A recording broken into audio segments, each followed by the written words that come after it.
Hey, Alex, I see you right there. How you doing, Alex? We got some Mega Man playing in the background. I wish I had Wacky Wednesdays loaded up on this page. What is up, Alex? I just sent out the announcement. I had the video running live. Who has questions? There were some questions via email. I've been in meetings. I'm going to raise my volume. I've been in meetings all day today. I finished teaching and then I went to meetings. You have lots, Ryan. That's perfect. I got lots of answers. That is perfect, Ryan. Which one? 320, I think, right? You know what? You've got questions. I've got answers. It looks like 320 is the assignment one. So let's do this right here. What questions do you have? What questions? Actually, this doesn't look like 320 anymore. It's like 474. Oh, no, this was the code we did earlier when the fire alarm went off. I have notifications on, so yeah, thank you, Alex. That's awesome, man. I appreciate that. Like, that's great for our channel, man. Hopping in, saying hey, I love it. Like, we're making about 14 cents a day these days. When I was putting out a video a day, we were making like 40 cents a day. So ask the questions you got. Sylvia, ask questions away. I had us up to 40 cents a day when I was working really hard and putting out a video a day. Not that I'm not working hard now. Like, did you stop working hard, Brian? we were up to 40 cents a day, man, which is good. I mean, that's $160 a year, and then we're gonna put it to, okay, here we go. It's question time. On question 3C, it appears to be statistically significant because it appears that over. Oh yeah, I know what you're talking about. You are talking about, and so the big thing for statistical significance. Let's pull that up right here. You're talking about this. Are you talking about this right here? This right here. This graphic, right? You're talking about this right here, Alex, right? Is it this graphic right here that you're talking about? I think this is the one you're talking about. Like, I think there's a fly in here, or I'm just imagining things. Hope it's not a fly. It's gonna bring COVID in here. Just kidding. Jokes. I don't know how to get a fly. I opened my door for like 10 seconds today, and the fly jumped in. Okay, so the big thing to note for this is everything right here are what's. Everything in this graphics are what's. Every single thing, I'm going to circle it somehow. All of these things right here are what's in this graphic. What are all those things created from? Every single one of these F statistics right here is created via the what? How are all of those Fs being created right there? F in the chat for what these things are. How are all those things being created? What are all these things? Yep, it's the permutations. These are all, and you notice a lot of them are close to like 1. So these are all random permutations, and we're going to get the p-value from this. So that's good right there. 20 points each thing. Remember, these are bonus office hours points to show up to office hours. You're still getting your Streamlab points and everything too. So these, let me highlight what I'm talking about. These are the random permutations. Now, what we don't have is we don't have our result on here. So we should plot our result. Our result landed at 4.75. 4.7. I don't know why I said 5. 4.7. And then from this, we can get the p-value. To get the p-value, we plot results as extreme or more extreme than our results. And what amount of results are over here? Let's pull out Space Pen. What amount of results are over here? What amount of results are over there? Yep, and that's how we know if it's statistically significant. Does that make sense? Because we can assess the probability visually. And so does that make sense right there? How I can kind of visually say like, oh, it looks like that would not occur by random chance. Like a result as extreme or more extreme, then that result would not occur by random chance variation, given that the null is true or given that there's no association. We see here these random permutation ones over here generally have smaller F statistics, but our observed F statistic right here, this is our observed, I'm just kind of putting a thing around it. Our observed F statistic in the red is so large that we don't see any results as large or more extreme than it. So the probability of 0, and since the p-value is 0, p-value of 0, the 0 is less than 0.05. And this right here is the statistical significance. This p-value of 0, which is linked to this right here, like that's where the p-value of 0 is coming from. So does that make sense? Hopefully this makes more sense of it, that's right there. What's up, Andrew? So it'd be significant because it appears that there are no permutations. Yeah. You could phrase it that way. And that would give the permutations past it, give you the p-value. And a really bad way to phrase this question, a really bad way, like on a test, like where it would be really tough to answer, is if the F statistic was something like You could pick a top or 1. You could pick an F of like 2. And I don't know what the p-value is, but the p-value would be the amount of shaded area underneath these. Like the p-value would be the shaded area, and that might be statistically, it might not be statistically significant. But a very easy test question would be like an F statistic of 1.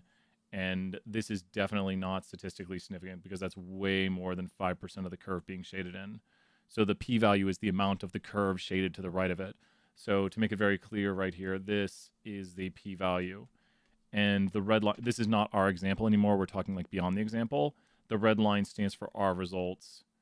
And so our results are the red line.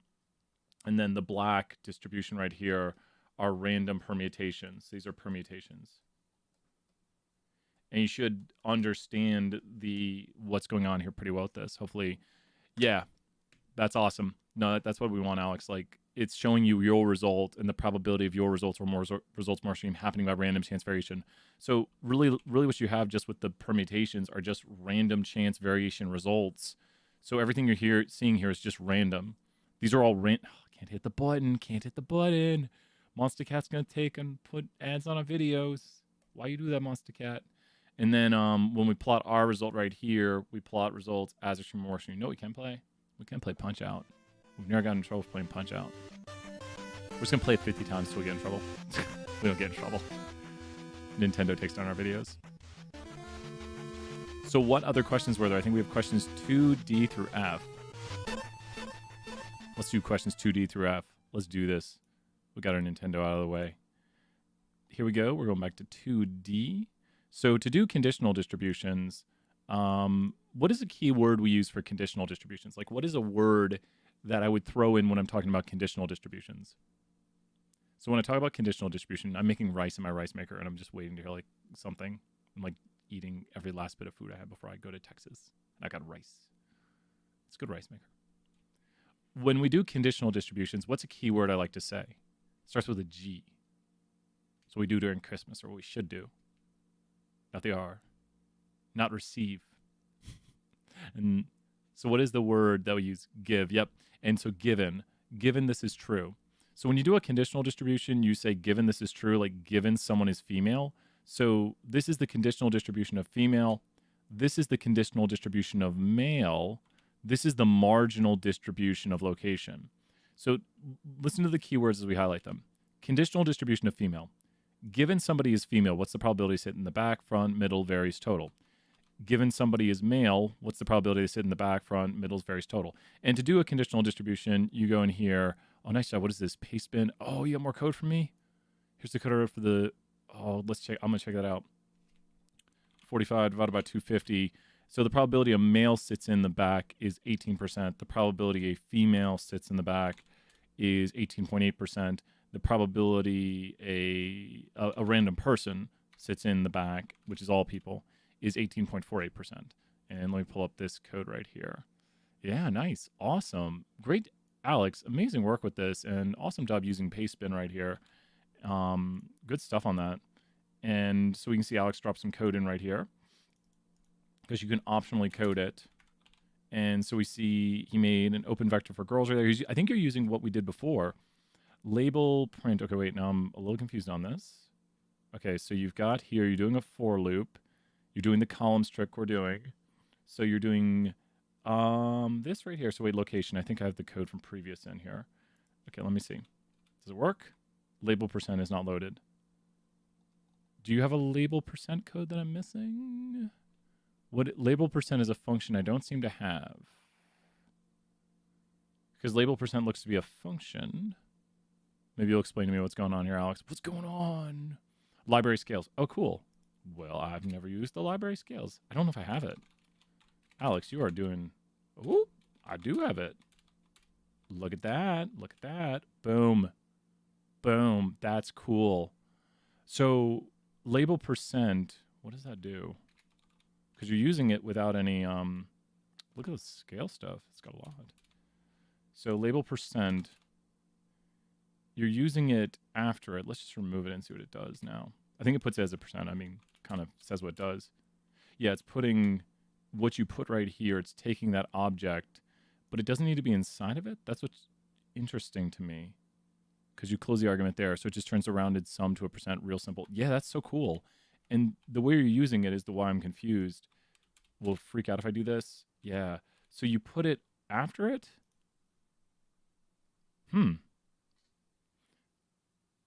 Yeah. I haven't seen that, and I don't understand it. I mean, that's what confused me, because it's what it must do is it must take an object here like this. Nope, it doesn't do that. Let's do this. Let's call X, and let's call 28, and then let's go label percent X. But this is closed right here, right? That is. And so this runs right here on this. I've never seen this. What object does it take? I'm going to read the instructions on this real quick, then we'll do another question. We'll do E. Put another around the X. Oh, it needs that? Whoa. And so it does 2 and then 80. So, because it wants it to be an object like this. That's the kind of object it wants. So it wants an object. That's so interesting. But I'm not sure how to compare and interpret. Yeah, so let's look at that. So I think Alex has right here the girl distribution. So you can kind of, no, we destroyed it. No. And, okay, so I think, there we go. Okay, so here's the percentages for girls. And I'm going to go into here and I'm going to change it to 3 decimals.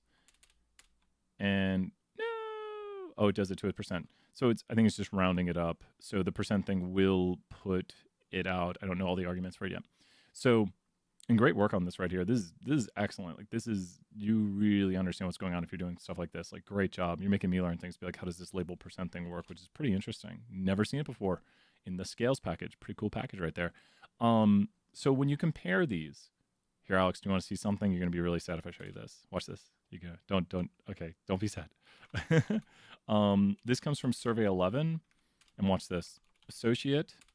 But Alex, I want to say the learning you've done, like even Andrew's like, that is cool. Like, you have done so much great stuff.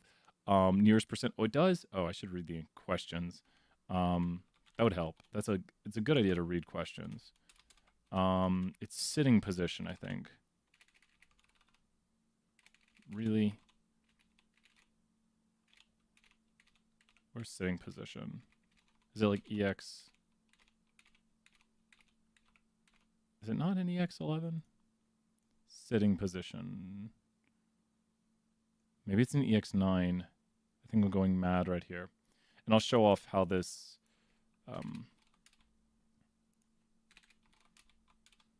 and let's take a look at EX9. Sitting position, there it is. So you may have said this previously, but when you say the code is optional, do we just need to get the final answers? Yeah, final answers are good. Yep. So the more you learn, the better. And that's the goal, is to like keep learning and to advance your knowledge. Is it EX2 gender? I've got 2 data sets open. It is. And watch this. You're going to love this. I'll drop this in the chat for you guys too. But watch this. So we got so much code on the screen. This will help us kind of talk about the answer right here. So let me drop this in the chat. But Alex, what you did, I'm giving you another 100 points, Alex, because you're constantly impressing me with that. Everyone else is getting 50 points. Alex is getting just like, wow. So for being here, you're getting 50 right now. 50 bonus office hours points. Sorry, I've been slow to respond to emails today. Been slow day, or been a long day. So let's run this code right here with the associate.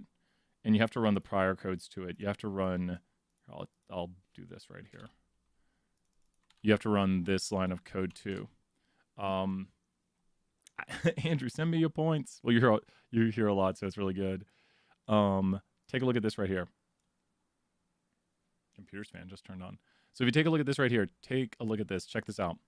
With this code right here, it actually gives me the conditional distribution for females, the conditional distributions for males, and the marginal distribution. But the thing is like, I've heard people say in this class, like, no, Alex, no, here's the thing. This is like the easy way of doing it. I know it sounds like, why do it the hard way? What you've done really impresses me. Like, I was like, I shouldn't show him this. I know, like, I was like, Alex, I'm really impressed with it. And like, Andrew, like these for loops that Alex is creating right here, where he's, using functions we don't even use. How impressed are you by that, Andrew? Like for this is like a third the way through 320, and we've got someone just destroying it with for loops in like an amazing way. Like I am super impressed, Alex. Like I am. I don't generally say 1 through 10 a total 10. Yeah, exactly. What you're doing right now is above and beyond. And I was like, I shouldn't show him this. I shouldn't show him this. But it's going to make a really good visual to show it. But what you've done right here, and you've already got the table with the location table, because look at this, look at this. All we need to do to get the distribution, I know, right? But look at this. With what you have right here, if you want to create a guys table, we can go here and go guys, and this is the rows, and you see how males is the second one. So all we're going to do here is change this to 2, and everything there is good. Wait, some location, yeah, this needs to be 2, and then we're going to call this guys down here, and that needs to be guys, and I think that does it. So we should have the guys. Ooh, that's bad. That's horrible. That broke. Row 2. Uh-oh, this one didn't change that. I think that's it. And now we look at the guys distribution. Yeah. So look at what we did right here. We have a girls distribution and we have a guys. So we've got guys and we've got girls, and these numbers right here are exactly right. And all you had to change, and we can confirm this by going back up to here and seeing that males are 42% here and 38% here. So we're confirming the answers of 38% for girls and 42% for guys. We'll double check 38% for girls and 42% for guys, 43 for females and 40 for males. So 43, wait, what was that one? Oh, 4% for both of them. 4%, not 43. 4% and 4%. And what's even better yet is Alex already did all the rounding. So, and to change it, did you already do this right here, Alex, where you changed it for guys just to look at the guys distribution? And you should be able to do it for everybody. Well, you already, I think you did. But I think we could use this code, because I think if we do this, let's see what this does. Let's remove this out. Okay, let's try this and see if it works. Let's say all. And let's see if this works. And then we need to go to all right here. And so, oops, did I mess it up? No, I didn't. Okay, let's see if this works. It looks like it worked, and check it out. I think we did it.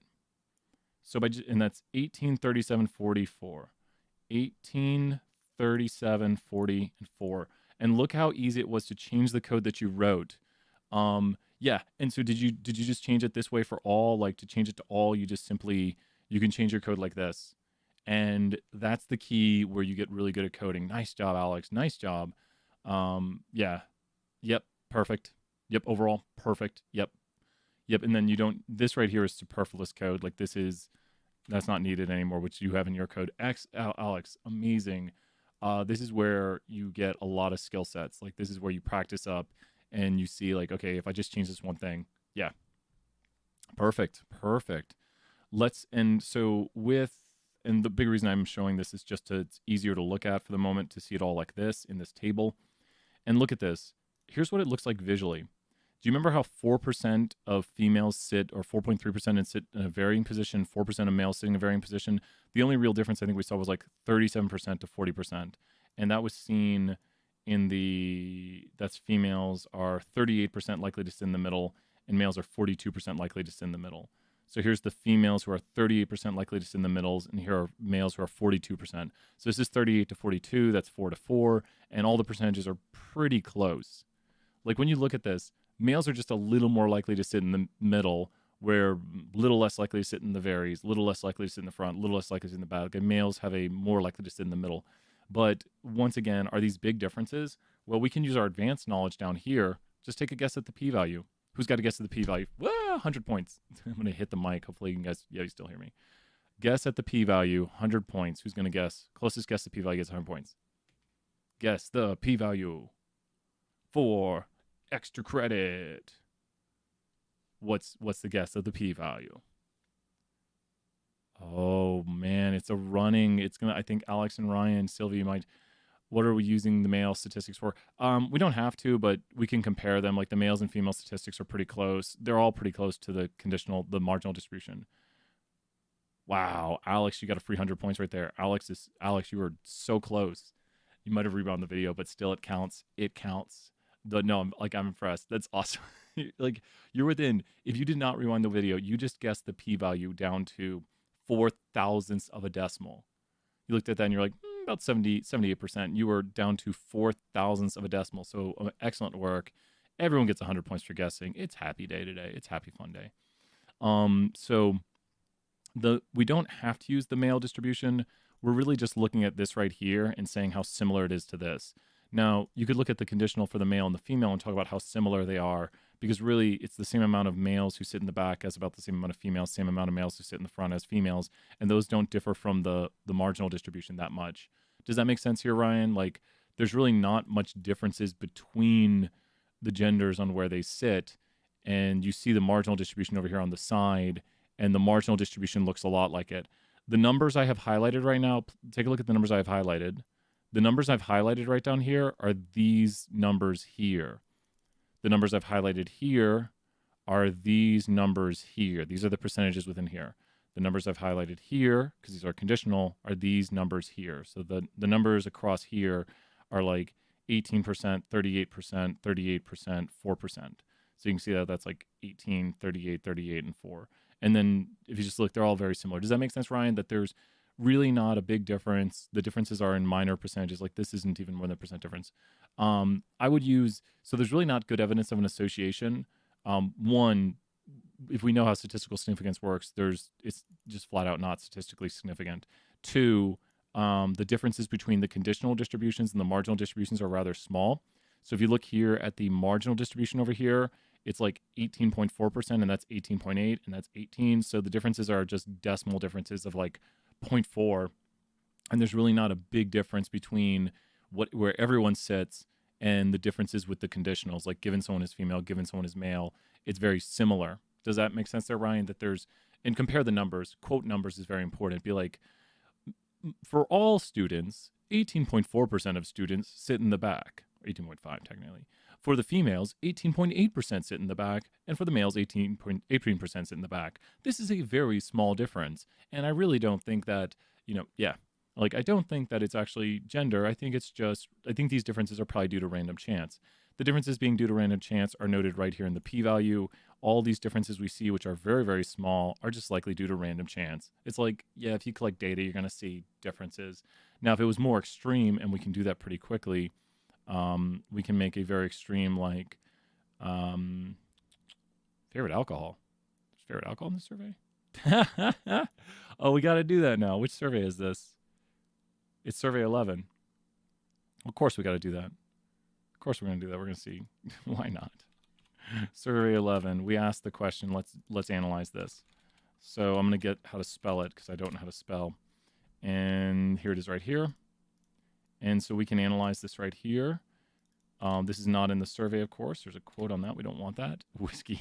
You're too funny, Andrew. Oh, here we go right here. I'm not 21, so I can't drink. So I don't know. I got no preference. Here you go right here. Boom. Where do you see the differences? What is like a key difference right here? Like explain to someone what the key difference is. And do you think these differences are likely by random chance? The answer to that is right here. That's the answer. So is it likely by random chance? I can tell you the p-value instantaneously for this. I'll disappear. You can see the p-value. There's the p-value if you can't see it.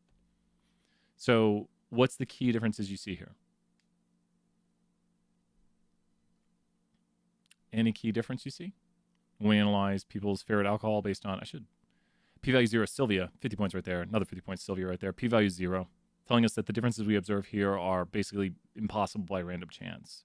So there appears to be differences that knowing someone's gender gives you information about their favorite alcohol. It doesn't mean you know their favorite alcohol. It just means you would have information. So knowing someone's gender gives you information about their favorite alcohol. Doesn't mean you know it. Doesn't mean you're like, oh, I know your favorite alcohol. It just means it would narrow down the possibilities. It would, tell you information. Does anyone see any way that the relationship works? There's a clear thing I see somewhere in this that's like, oh,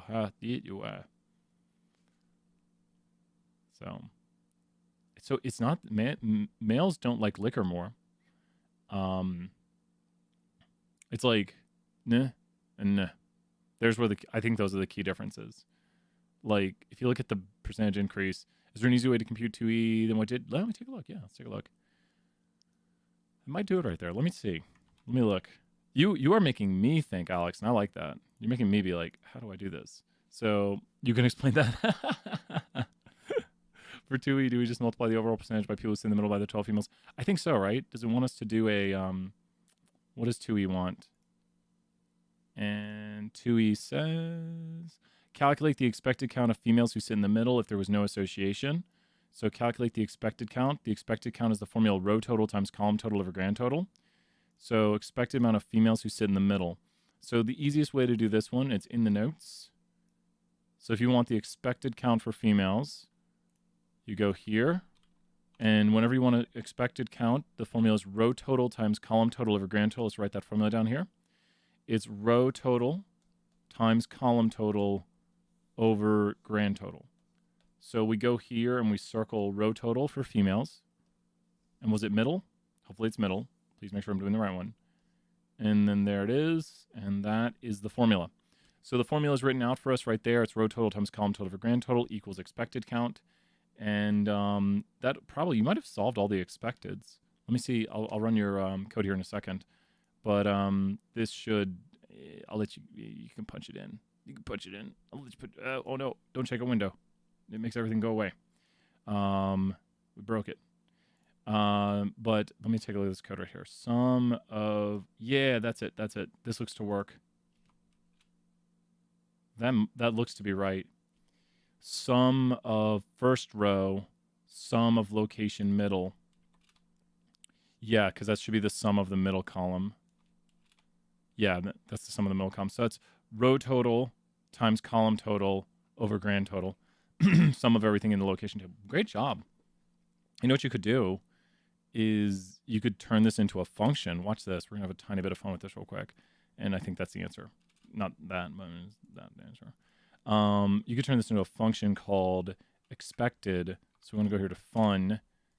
And then we take this and we go here to expected. And let's call it expected.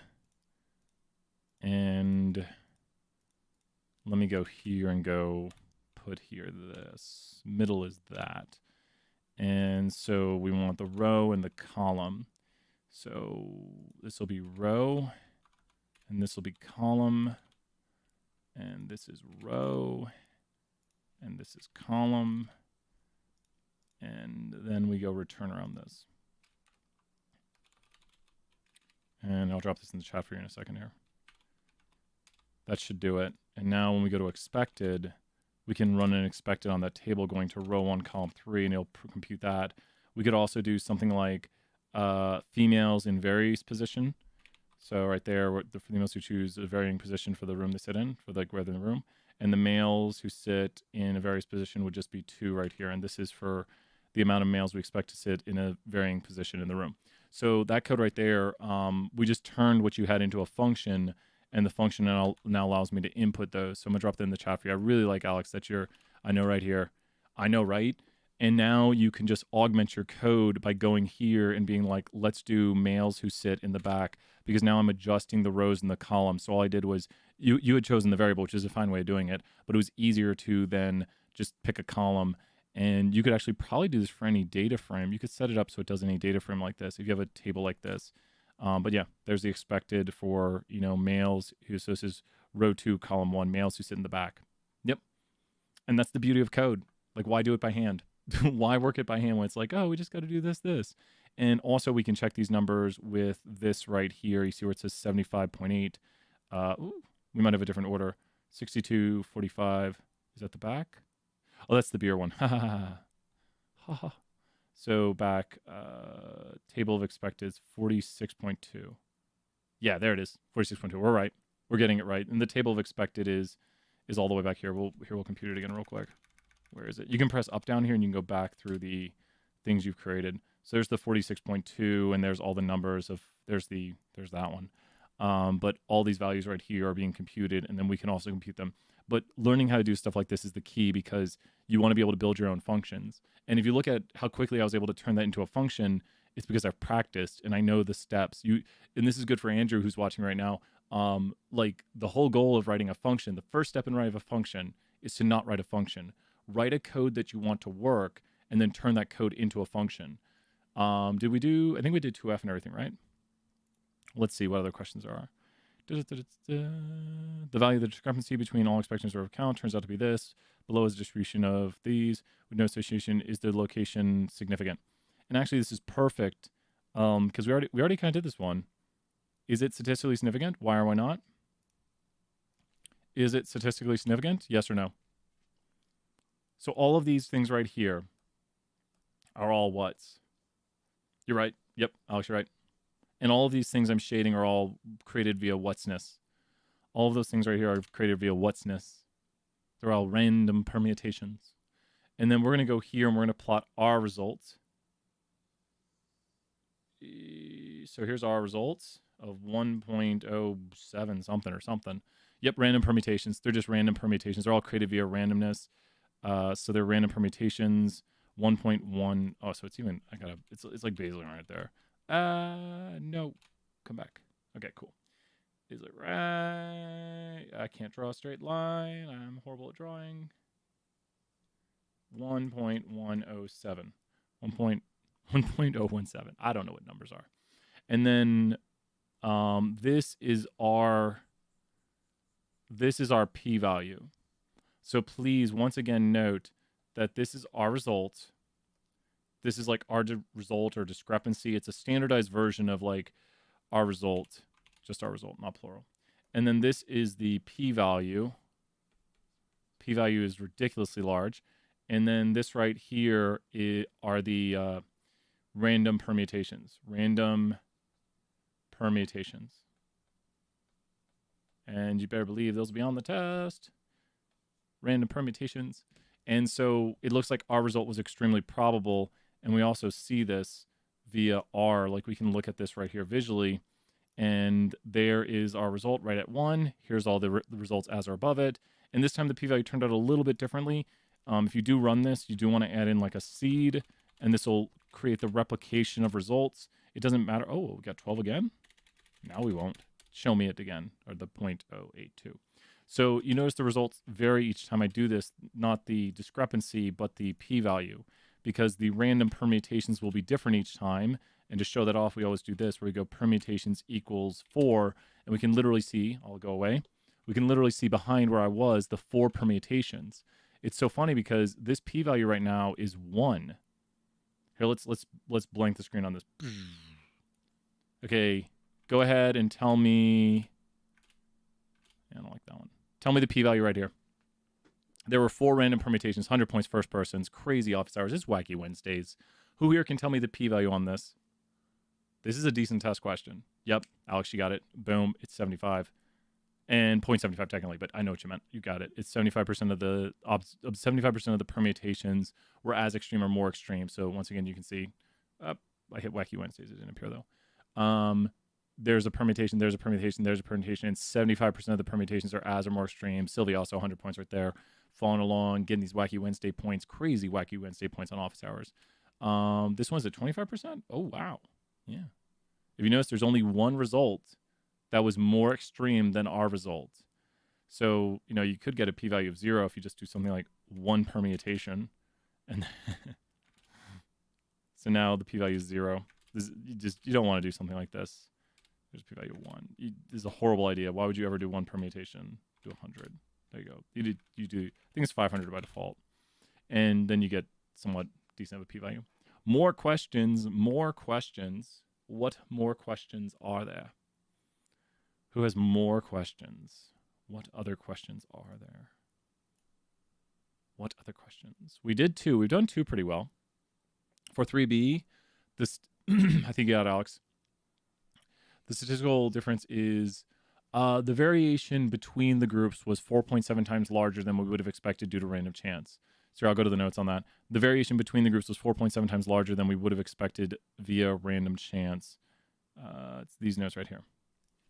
And let's go back.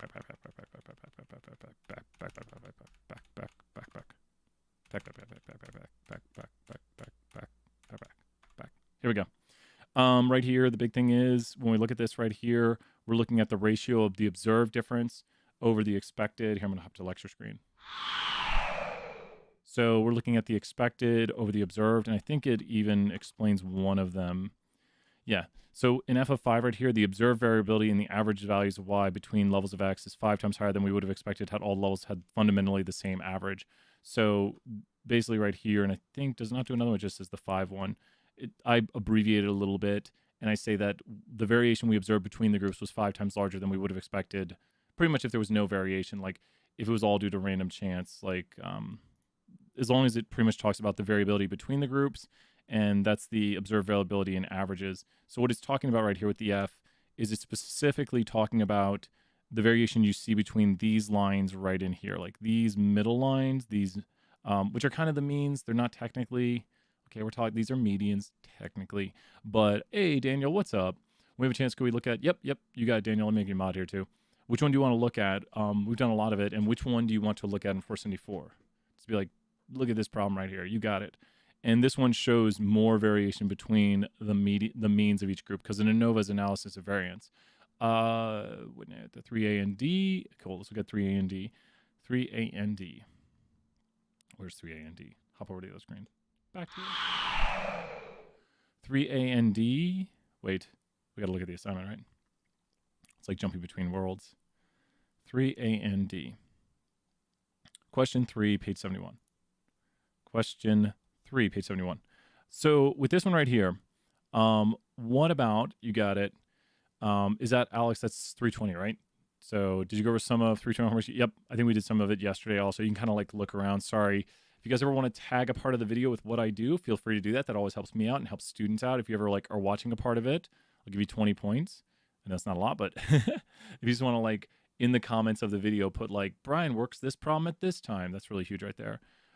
Yep, we did those, Daniel. If you check out the video from today, we did Spanish and the card counting problem in those. We did parts of those. So do you want to check that out real quick, Daniel? We did those earlier today. If you look at the end of today's video, it should be all be posted now.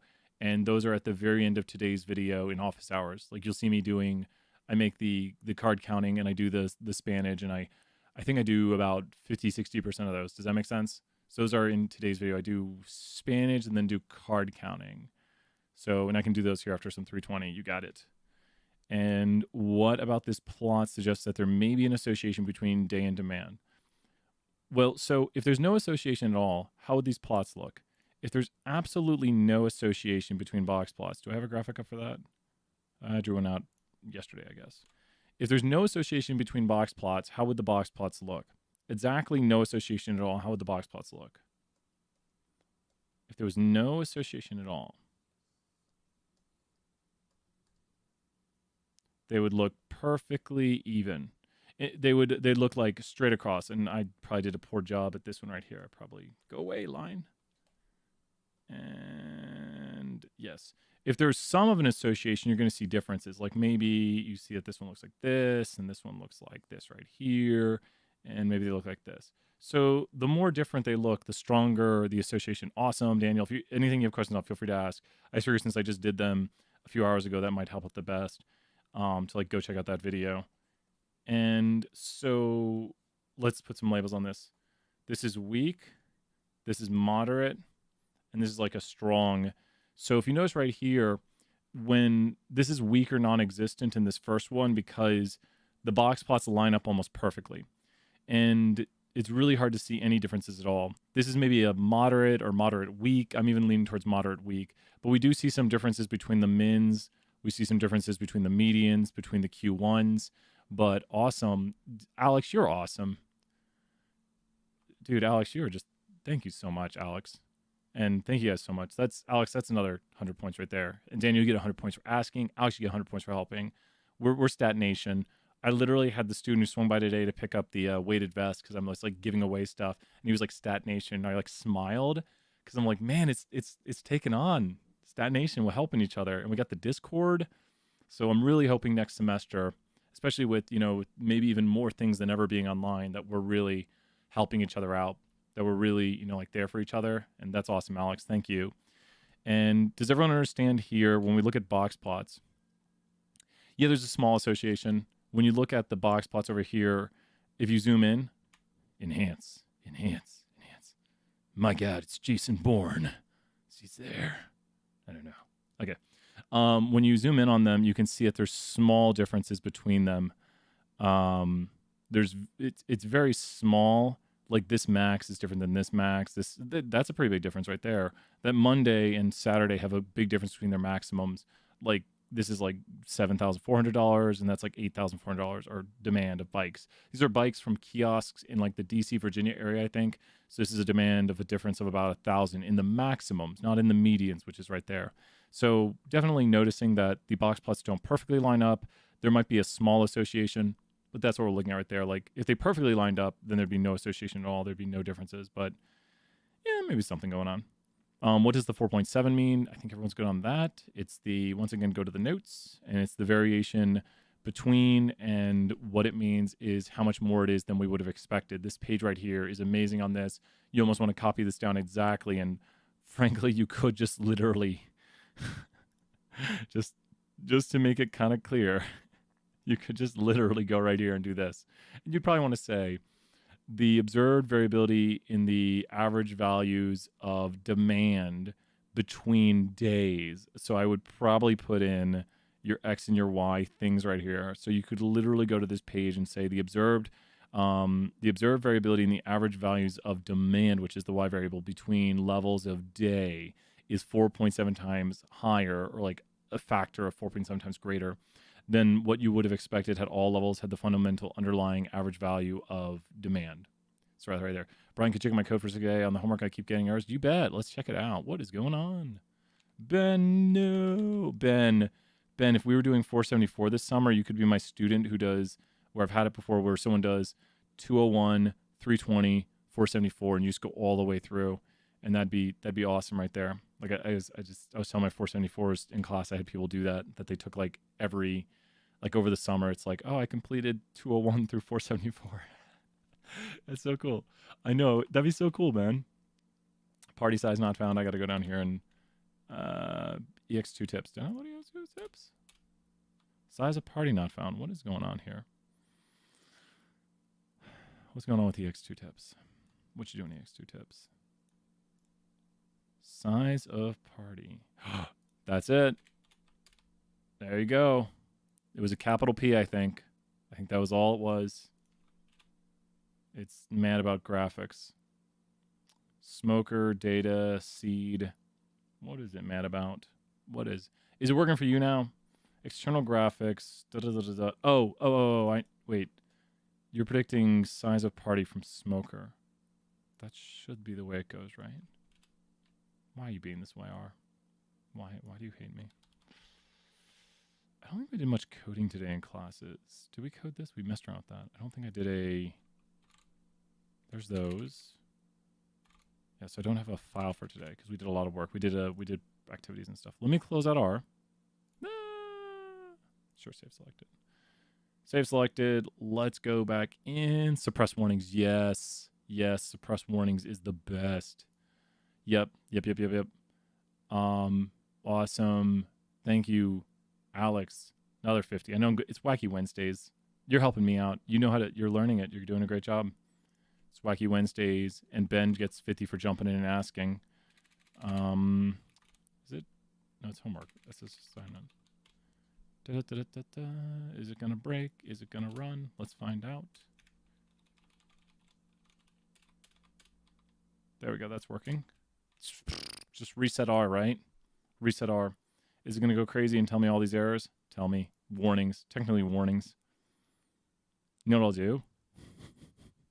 I got another way. I'll show you a really cool way of fixing it. Oh, did we not get the warnings? Or is it just when you knit you get the warnings? Which one puts out all the warnings? I thought it was this one that did it. If you do get the warnings, Alex is pointing out some really great stuff right here. You can go suppress warnings around this, and suppress warnings will suppress the warnings. It'll just make warnings go away. It's good like that. How do you, that's a really good question, Alex. You want it in the plot tab right over here. That's usually, those options are usually under global options, and it might be under your R Markdown. I think that's going to be controlled right here in the R Markdown. Yep.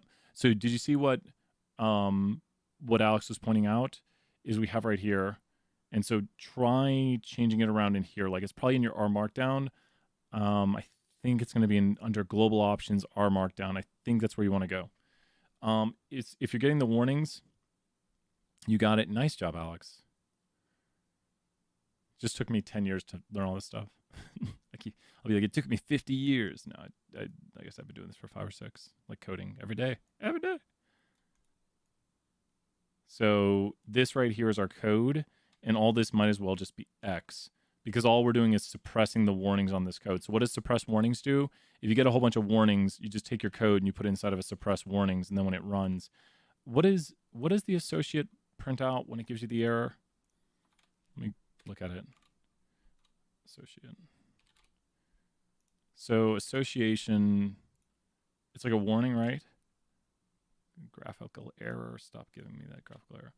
So the warning, that's a lot of code. Here's the long way of fixing it. I added the suppress warnings and it runs. You're awesome. How do I do this screen grab thing you do? Oh, where I snip it? Snipping tool? This? That? Which thing, Alex, specifically? Are you on a Mac or a PC? Mac or PC? If you're on a Mac, Command-Shift-4. If you're on a PC, PC, of course. Go down here to your bottom window, hit the window button and type SNIP, and you'll get the snipping tool. And it's really good. It takes perfect screenshots. Like you can just screenshot anything you want. You can just go here and like screenshot everything you want. It's great. It's built into Windows. There's this thing called green screen too. What is it called? I used to use another program, but snipping tools just gets the job done pretty much. There's better ones that zoom in for you and stuff. And what is the error we get on the chi-squared? What is the error we get? And did I just make an error in this code? Nope, I didn't. Oh no, I broke my code. Ooh, this is gonna be interesting. What was the error you were getting exactly? There it is right here. Okay, cool. This is the long way of fixing it. This is the way I would not suggest doing it, fixing it. So I think we're getting something chi-squared. No. What was the error you were getting, Ben? It's something chi-squared. Oh, wait. Chi-approach. That's not it. We want a warning that says... I want to find that warning. Warning, test fit. There's only one warning? Oh, wait. There's got to be other warnings, because if you get the warning, I don't know. So that's got it. What other questions are there? I think I saw some other ones, maybe.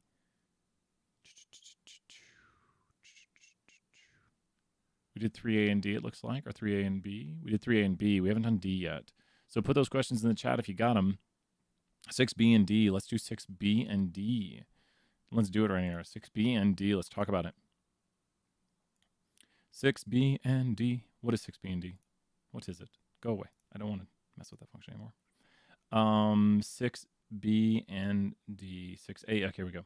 Exercise A, B, D in skipping part C. Part C is skipped now. So here we go. Honestly, forgot I got that warning. I don't want to go back and try again. Cracking me up right there, Ben. You're cracking me up, man. That's awesome. 6B and D. Okay.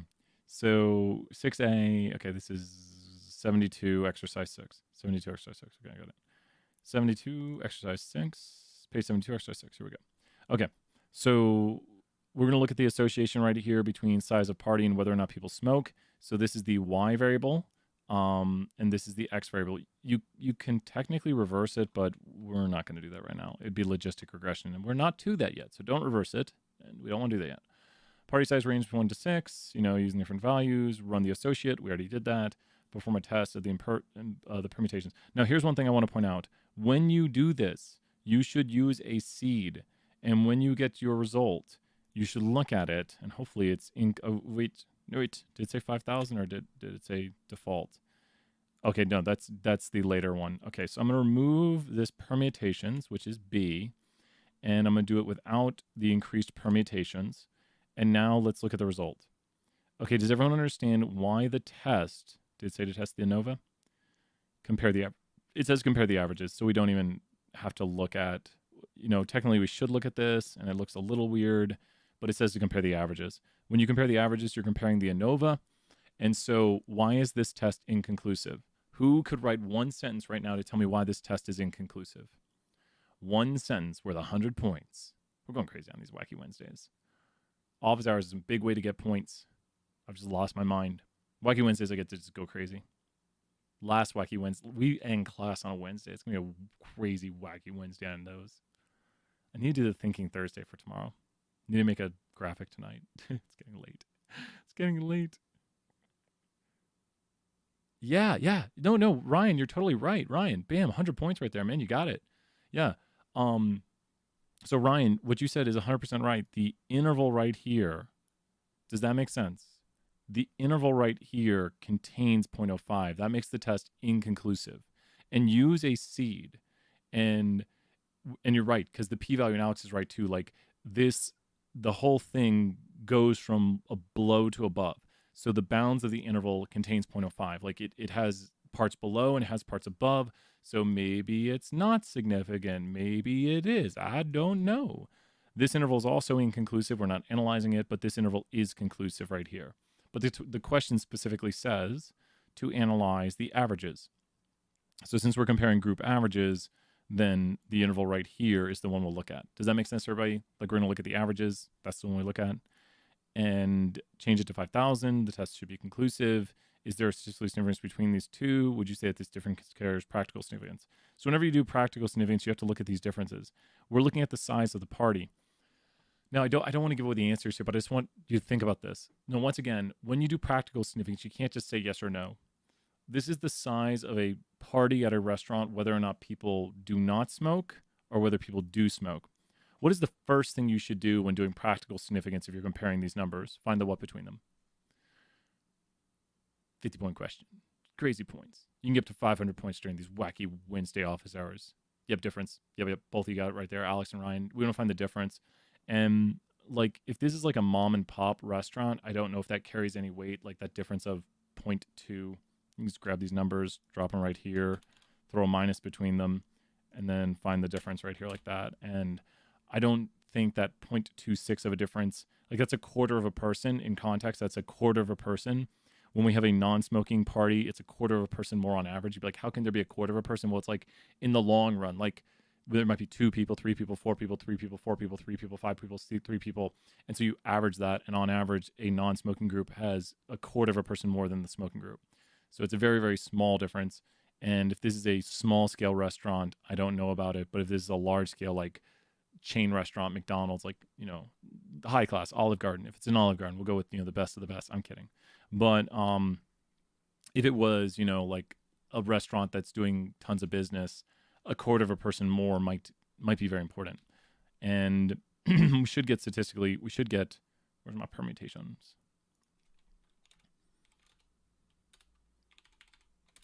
And so now we should see that the interval does not contain 0.05.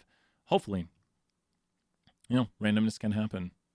So the interval now, we're increasing the permutations, and we should see it does not contain 0.05. And the answer is, no, it does. Can't let that happen. Change your seed. That's not the theme of the question. Question says shouldn't happen, but that's randomness, because randomness does what randomness wants. And I know in the real world you should not do that. You should increase your permutations, but this is a book problem. Oh my gosh, we are the unluckiest people ever. Really? It usually solves out just fine. So what seed is it basically lets you replicate the results. So if you put, here we'll do seed 25.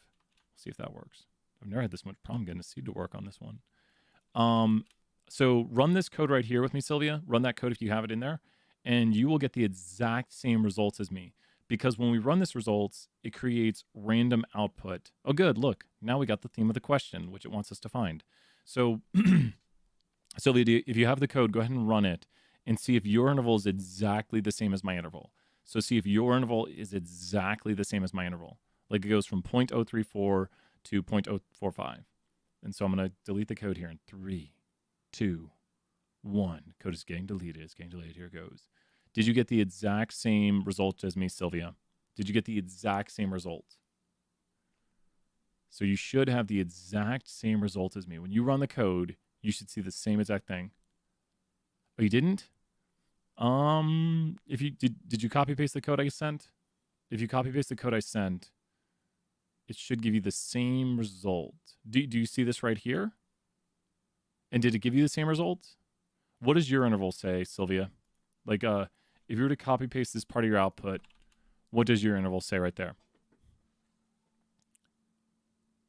Oh, good. No worries. 50 points, Sylvia, right there. Maybe get up to 500 on these wacky Wednesday off stars. Yeah, exactly.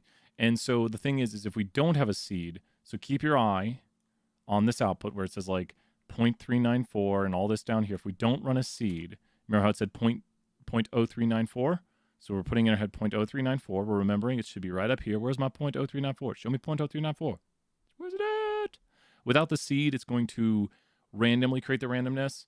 And now 0.0394 is no longer there. So where it was 0.0394 right here, we don't get that same result down here because these are created via randomness. The p-values are via random permutations. But I could pull back up those results we just had by entering in the same seed. And now I'm going to get that 0.0394 again because the seed gets you the same result every time. Now, it's still random. It's just like, it's like a Minecraft world. I always like comparing it to a Minecraft world because like, if you give your friend your Minecraft world seed, they'll get the same Minecraft world as you. 0.0394, whoa, it's like I'm psychic. It's like I magically knew what the p-value would be because I set the seed and I controlled the randomness. So does that make sense, Sylvia, what set seed does? There's also set seed. So watch this. You can use set seed, and you could say here like 400, and that could go to random number. So you could say to your friend, I'm going to, or watch this, sample. And you show your friend this. Okay, wait. Here, I'm going to cheat. Watch this. If I don't do it. Sample and do 1. Okay. Let me hop over to this screen. Wait, how do I do it where you guys can't see it? Ah, shoot, I'll show you. Here's what you would do to like, okay. 886, 791. Okay, good. I'm remember 791. So don't do this. You could go to your friend and say this. You could say to your friend, okay, I'm going to try to randomly guess a number from 1 to 1,000. Here, I'm going to show you how this works. You ready, Sylvia? All this does is it samples a number from 1 to 1,000, and it takes one of them. Does that make sense? It's going to sample a random number from 1 to 1,000. So it samples a random number. Like, here, I'll show you right here. You ready? I'm going to sample a random number. Cool, that's a random number. And so we can just do it again. And it's going to be a random number. So we're going to do a completely random number right here. Boom, there's another random number. But okay, wait. Here we go. I'm thinking as hard as I can. I'm getting in the computer's mind. I'm going to put it in the chat right now. Everyone, Brian is guessing a number here. Complete guess. I'm guessing 791. And you ready for this? I have a 1 in 1,000 chance of being right. I'm betting all my money on 791. What? 1 in 1,000 chance. The RNG on that, the random number generation. But no, I cheated. Look right here. I set the seed. It was still random. I have no idea. The next number is going to be 482. I got to go 480 because no one guesses zeros. No one guesses zeros. 480. Dang it. If I got that one, it would have been a 1 in 1,000. I did not generate a fourth number to know what the fourth number would be, but I just kept remembering 791. So the reason I knew it was 791 is because I set the seed, and that sets the randomness. So I could literally start from scratch again and do the same thing and be like, oh, I bet the next one will be 791. Okay, I'm going to bet 791. Whoa. I'm going to bet 343. 343? Whoa. Now I'm going to bet, this is where I have to actually guess, 820. Dang it. So, does that make sense what set seed does? And that's what seed does. Set seed and seed are the same idea. They're setting the randomness. And so when I do a randomness procedure, like generate or like sample something randomly, it'll do this for us. So knowing that's a very important function in computers is to like control the randomness, control the seed. So it's just like sets the randomness. Who has other questions? We've gone for a good hour. We've answered a lot of the stuff today. A lot of good work done. Any other last questions? 6D? Yeah, sorry. I was having so much fun with that set seed. So let's take a look here. What does 6D say? Examine the association between day and night, which is going to be our Y, and whether or not a table is a smoker. Examine the graphical output of the results. Is the fraction of smokers who dine at lunch larger or smaller than for smokers? Is this statistically significant? Explain. And 2F. You guys got it. Yep, let's do it. And day, night, and smoker. Okay, cool. So we need to go back here. We can just take this code right here. Need to do it. Is it day, night? How do you spell day, night? Day, night is day underscore night. Day underscore night. Use your advantages right here. Like, use this over here to help you spell things. If you notice, I'll always kind of like look. I'll open this up and I'll take a look at how to spell things by looking at that. That's a good advantage to like look at that and help it spell. Help it spell. So here we go. We'll just take a quick look at this. What do we see right here? Here's the marginal distributions of people who do not smoke, who go in during the day and go in during the night.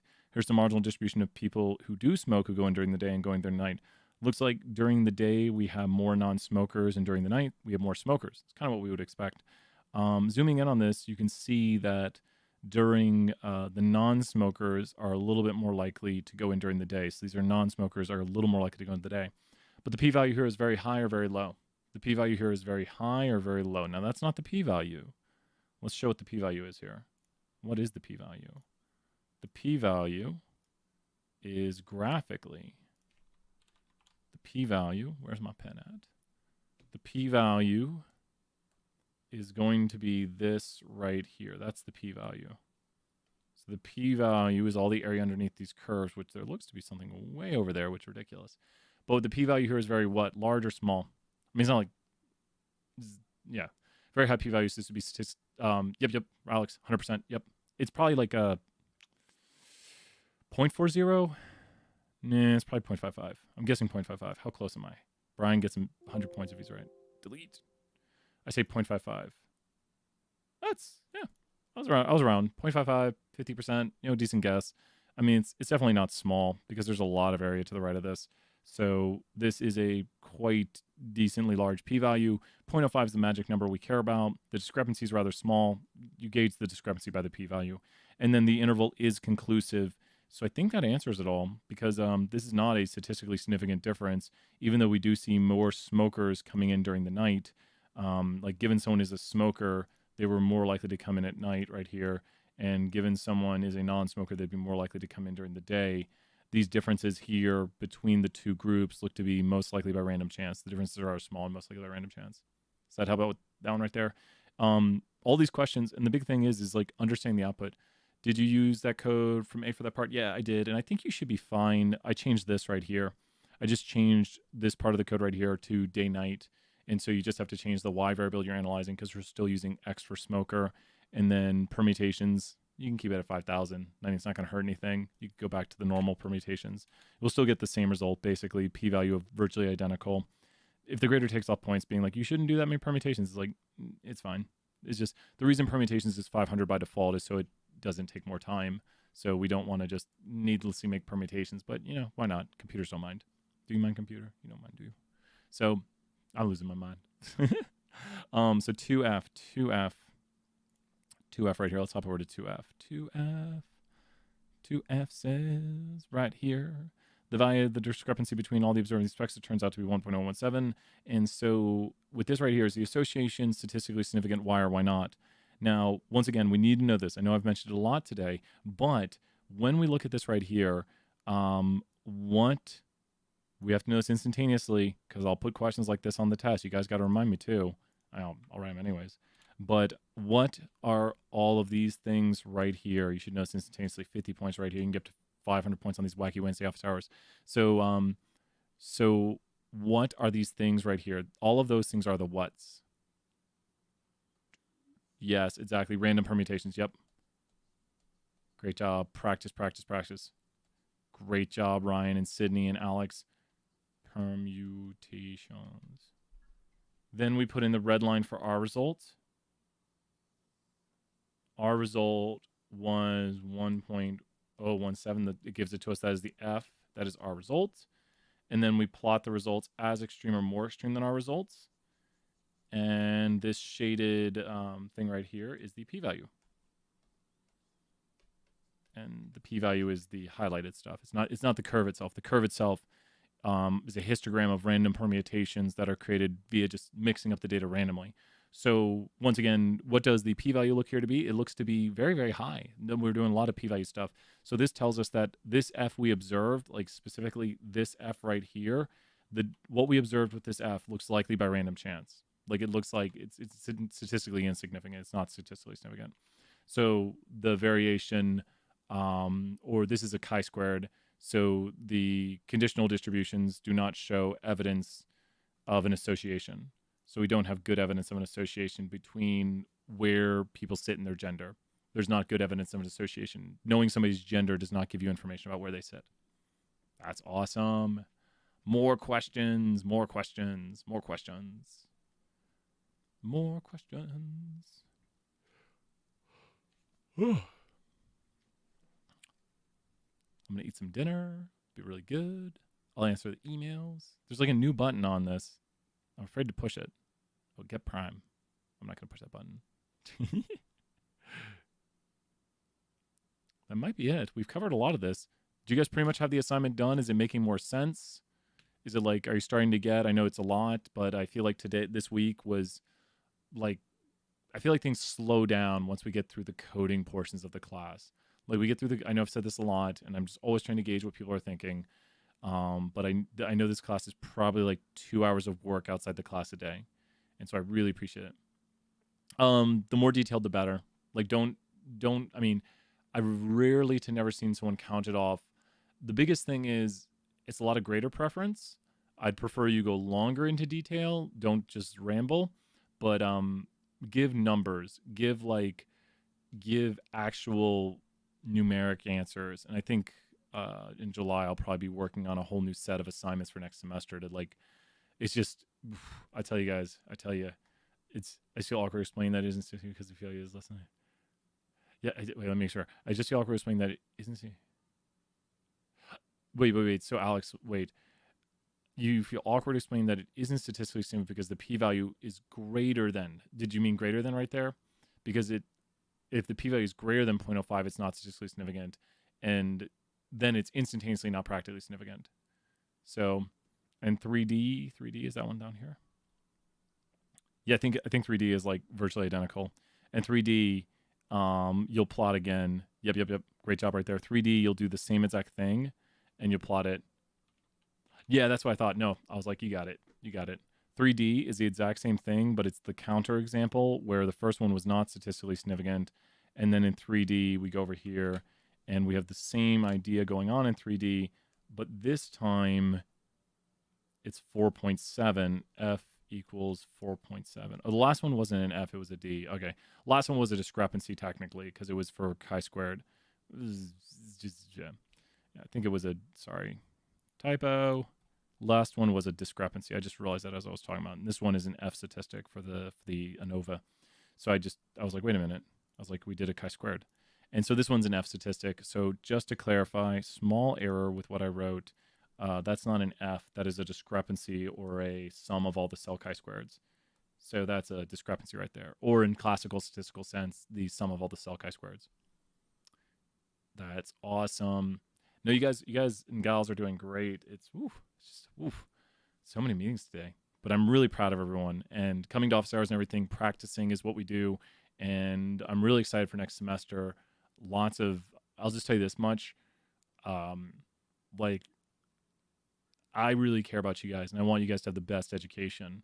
And I keep thinking about how with just all the craziness with everything, and I know, and I'll say this much, a lot of people are working at UT, like just the amount of care I see for like our students to be like, we want them to have the best education, and we're going to make sure we're going to like up our game, because I've seen people who've never taught online start doing and learning and getting better. Oh, thank you, Alex. No, I'm proud of you guys. Like, it's, crazy times we live in, but I want people to know that the vast majority of what I've seen from educators is stepping up and being like, we need to, like, it's I've heard people tell me like they don't feel like their teachers care about them, and I'm like, no, I know so many teachers who care about their students, like, you know, Dr. Jackie Jacobs, Dr. Laura Cole, just in call it Ted Stankin or Dr. Ted Stank. Yeah.